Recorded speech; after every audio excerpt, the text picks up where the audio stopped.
आज के इस वीडियो में हम आपको डेथ और डेड और डाइड के बीच जो अंतर है वो हम आपको बताएंगे। सबसे पहले इसका जो अर्थ होता है वो देख लीजिए। जैसे डेड होता है, dead DEAD, dead. Dead means क्या होता है? मृत। मृतों को डेड कहते हैं, जो पहले से मरे हुए हैं उसको डेड कहते हैं। और डाइड यानी डाई का सेकंड फॉर्म जो होता है, थर्ड फॉर्म भी यही होता है, डाइड, ठीक है ना। डाई का सेकंड फॉर्म डाइड होता है, इसका थर्ड फॉर्म भी डाइड होता है। तो ये जो है डाई तो है प्रेजेंट टेंस वर्ब यानी बेस वर्ब जो इसका है, और इसका जो सेकंड फॉर्म है वो डाइड है। उसका पास्ट पार्टिसिपल जो है वो डाइड ही है, ठीक है ना। अब जैसे मान लीजिए अब डेथ है। अब डेथ का मतलब क्या होता है? मृत्यु। तो ये क्या है? ये एक नाउन है। डेड एक विशेषण है यानी कि एडजेक्टिव है, और डाइड जो है ये वर्ब है यानी क्रिया, और डेथ जो है ये नाउन है यानी संज्ञा। इनका जो वाक्यों में अलग अलग प्रयोग कैसे किया जाता है, आइए आज का बहुत ही अच्छा और ख़ास होने वाला है ये वीडियो। हम आपको समझा रहे हैं तीनों में अंतर क्या होता है, तो गलतियाँ कहीं भी नहीं होगी कभी भी आपके सामने। आइए शुरू करते हैं। अब जैसे मान लीजिए डेड का अर्थ है मृत, तो ये क्या है? एडजेक्टिव है यानी विशेषण। और डाइड जो है, डाइड का अर्थ होता है मरा, ठीक है। ये मरा या मरा हुआ, तो ये सेकंड फॉर्म है, ये थर्ड फॉर्म भी है। तो ये यानी वर्ब पास्ट पार्टिसिपल कहते हैं इसको। और डेथ जो है, डेथ का जो अर्थ है वो है मृत्यु, और ये नाउन है, संज्ञा है। तो इसका जो एग्जाम्पल के तौर पर देखा जाए तो सबसे पहले डेड को ले लेते हैं। ये विशेषण है यानी कि किसी संज्ञा से पहले। अब बॉय क्या है? एक संज्ञा है, और इस नाउन से पहले हमने क्या लिख दिया? डेड, यानी कि विशेषण का प्रयोग किया कि ए डेड बॉय यानी एक मृत लड़का।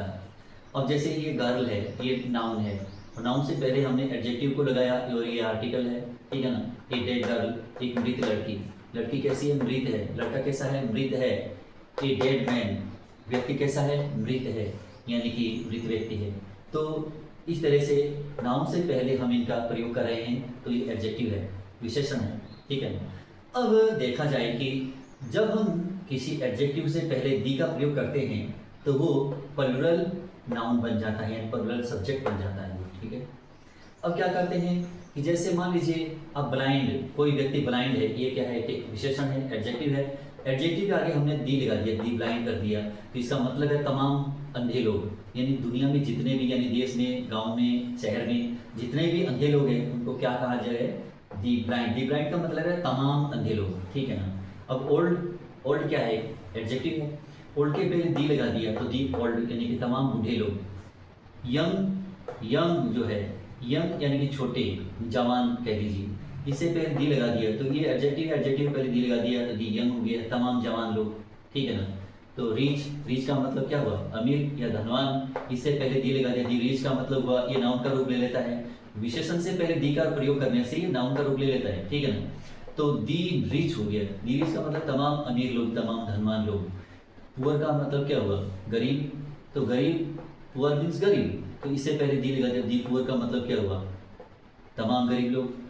अब डिफ, डिफ मीन्स क्या हुआ? बहरा, बहरा हुआ, तो इससे पहले हमने क्या लगा दिया? दी डिफ यानी तमाम बहरे लोग जो हैं, ठीक है ना। अब जॉबलेस, जॉबलेस का मतलब क्या होता है? बेकार या बेरोजगार, तो इससे पहले हमने डी लगा दिया, दी जॉबलेस यानी प्रत्येक बेरोजगार व्यक्ति, यानी कि बहुवचन हो गई ये भी, ठीक है ना। ये सारे के सारे प्लूरल बहुवचन बन चुके हैं। तो जब विशेषण से पहले दी का प्रयोग कर लेते हैं, एडजेक्टिव से पहले दी का प्रयोग करते हैं और बहुवचन बन जाता है वो, तो उसकी क्रिया भी बहुवचन की लगती है, ठीक है ना। इजेमार में से आर लगेगा, और वॉजवर में से वर लगेगा, और उसके बाद में अब जो भी है, अब बहुवचन में जैसे अब हैव और हैज में से हैव लग जाएगा, क्योंकि ये प्लूरल है सारे के सारे, ठीक है ना। तो हैव लग सकता है, और इसमें आर लग सकता है, और इसमें वर लग सकता है, ठीक है ना। तो ये प्लूरल वर्ब है, तो ये लग सकते हैं। आइए वाक्य आगे बढ़ाते हैं।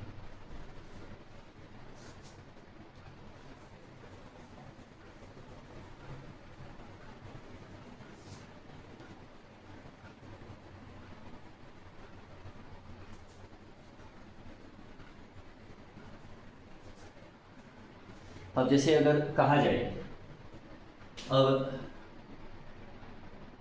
पहला सेंटेंस देखिए,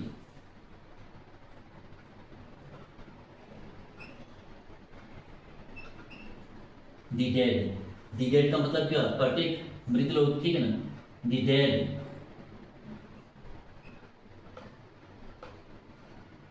can not be shared,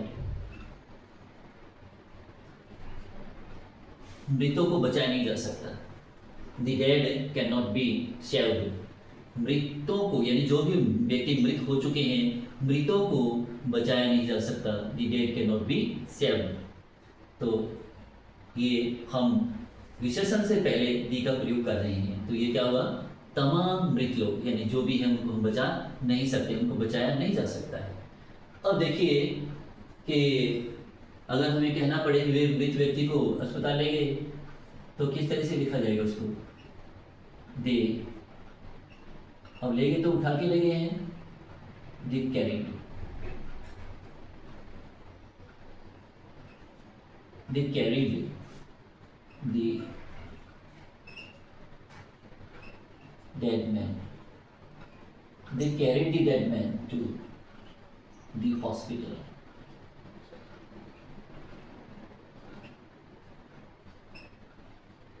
the hospital, they carried the dead man to the hospital, वे मृत व्यक्ति को कहाँ ले गए, अस्पताल में ले गए। तो ये जो है डेड से पहले हमने क्या लगा दिया, दी का प्रयोग, दी डेड, ठीक है ना, यहाँ भी दी डेड है, तो ये सिंगुलर के रूप में है ये, ठीक है, क्योंकि आगे मैं लगाइए सिंगुलर नाउन है।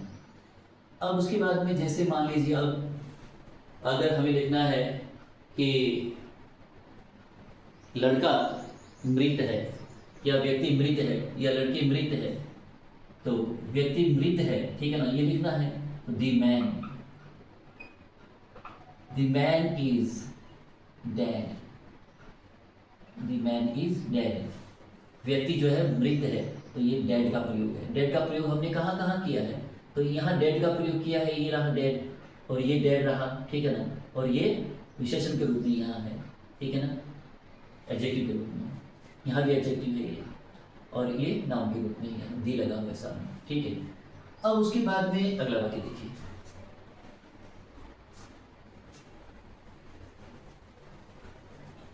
किस किस तरह से हम डेड का प्रयोग कर सकते हैं ये देखना है आपको। अब जैसे मान लीजिए अगर कहा जाए, यदि कहा जाए मृतों की संख्या काफी है, यानी मरने वालों की संख्या जो है वो काफी है, दी डेड,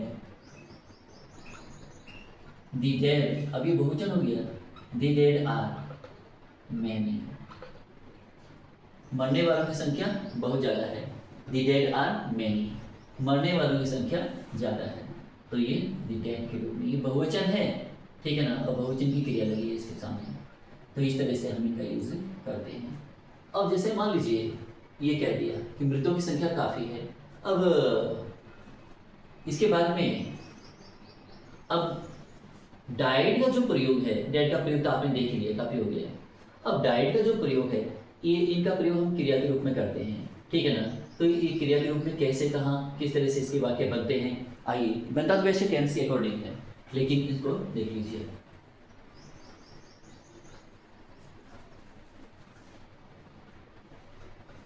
अब जैसे मान लीजिए इनका जो डाइड वाला है ये तो हो चुका है, अभी इसकी बारी है।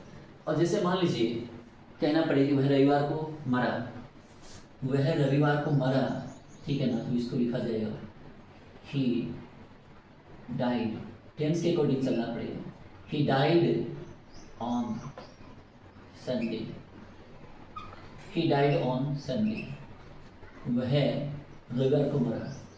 और डाइड का प्रयोग जो है ये टेंस के अकॉर्डिंग, यानी पास्ट टेंस है, पास्ट टेंस में इंडेफिनिट है, ये पास्ट डेफिनेट कह लीजिए या पास्ट सिंपल कह लीजिए, ठीक है ना, तो ही डाइड ऑन संडे, वह रविवार को मरा, तो ये क्रिया का हम डाइड का प्रयोग क्रिया के रूप में कर रहे हैं और ये पास्ट टेंस में है, तो ये टेंस के अंदर किसी भी टेंस में हम इनका यूज कर सकते हैं, ठीक है ना। इसका डाई फर्स्ट फॉर्म है, ठीक है ना, इसका जो फर्स्ट फॉर्म है, इसका फर्स्ट फॉर्म जो है डाई होता है, जैसे ये डाई फर्स्ट फॉर्म है, इसका सेकंड फॉर्म होता है वो डाइड होता है, इसका थर्ड फॉर्म जो होता है वो भी डाइड ही होता है, ठीक है ना। और इसका जो सिंगुलर वर्ब जो बनता है, ठीक है ना, वो अब ये डाई है तो एस लग जाएगा, डाइज के फर्स्ट फॉर्म यानी सिंगुलर बन गया। अब मान लीजिए अब हमें पार्टिसिपल बनाना है तो डी वाई करके आईएनजी जोड़ देते हैं, तो ये क्रिया के कितने रूप बन जाते हैं? 5। तो डाई, डाइड, डाइड, डाइज और डाइंग, इस तरह से इनके अलग अलग क्रिया की यानी कि टेंसों के अकॉर्डिंग इनका यूज किया जाता है, ठीक है ना। अब उसके बाद देखिए, तो हमारा अगला जो वाक्य है, अब कहना पड़ेगा वह बस दुर्घटना में मरी।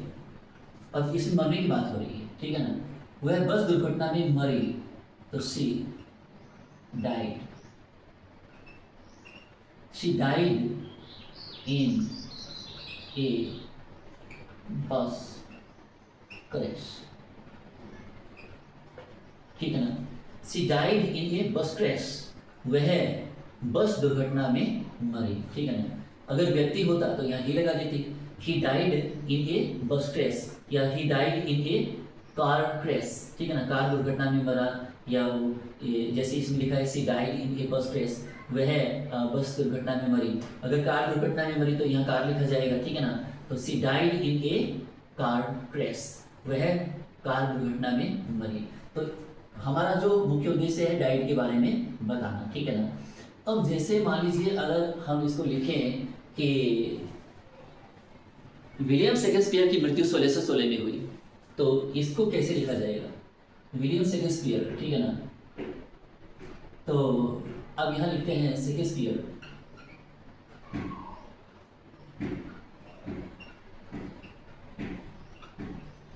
शेक्सपियर डाइड, शेक्सपियर की मृत्यु हुई, यानी शेक्सपियर जो मरा, विलियम शेक्सपियर डाइड, ठीक है ना। कब मरा वो? 1616 में, 1660, ठीक है। तो शेक्सपियर डाइड इन 1616, शेक्सपियर की मृत्यु 1616 में हुई, तो यहाँ ये डाइड, तो ये भी डाइड का प्रयोग किया गया। अब जैसे मान लीजिए कि अगर कहना चाहें कि नदी में लगभग 5 लोग मरे, नदी में लगभग 5 लोग मरे, तो यहाँ लिखा जाएगा about 5 people, about 5 people, about 5 people, ठीक है ना। शब्दों में भी लिख सकते हैं यहाँ, about 5 people died, लगभग 5 लोग मरे, कहाँ? रिवर या नदी में, तो इन the river, in the river, नदी में 5 लोग मरे। About 5 people died in the river, ठीक है ना, लगभग 5 लोग नदी में मरे। तो इस तरह से हम डाइड या डाई का प्रयोग करते हैं, ठीक है ना।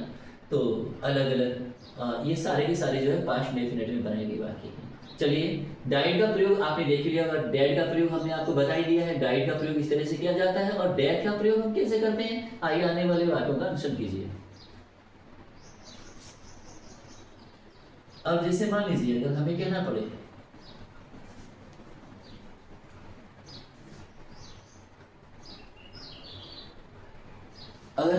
पड़े ये नाउन है ना, तो डेथ क्या है? नाउन है, तो मृत्यु सबके लिए समान है, तो डेथ मीन्स क्या होता है? मृत्यु।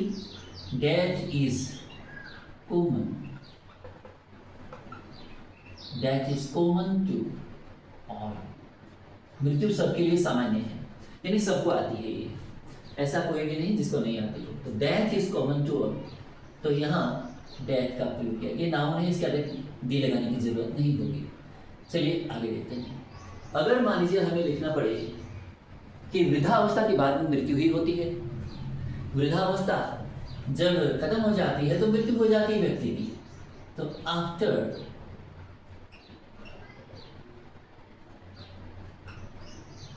रीचिंग ऑल एज, वृद्धावस्था में पहुंचने के बाद, ठीक है ना, आफ्टर रीचिंग ऑल एज क्या हो जाती है? मृत्यु हो जाती है। देयर इज डेथ, तो आफ्टर रीचिंग ओल्ड एज, वृद्धावस्था में पहुंचने के पश्चात, देयर इज डेथ, मृत्यु हो जाती है व्यक्ति की। चलिए आगे देखिए। अगर मान लीजिए कहना पड़े कि दुनिया में सत्य क्या है, दुनिया में सत्य एक ही है, वो है मृत्यु। तो आइए लिखते हैं उसको। तो डेथ इज ट्रू, डेथ यानी मृत्यु जो है वो सत्य है। डेथ इज ट्रू, मृत्यु सत्य है। आइए कुछ और बातें देखते हैं। तो ये जो है डेथ का जो प्रयोग है, यहाँ हमने ये डेथ का प्रयोग किया, यहाँ डेथ का प्रयोग किया और ये डेथ रहा, ठीक है ना। अब इसमें क्या है, death is common to all, मृत्यु सबके लिए सामान्य है। After reaching old age there is death, वृद्धावस्था में पहुंचने के पश्चात मृत्यु ही होती है। अब हमारा अगला सेंटेंस रहा, डेथ इज ट्रू, मृत्यु सत्य होती है, यानी मृत्यु जो है वो सत्य है। तो ये नाउन के रूप में इसका प्रयोग किया जा रहा है। चलिए देखते हैं अगला वाक्य।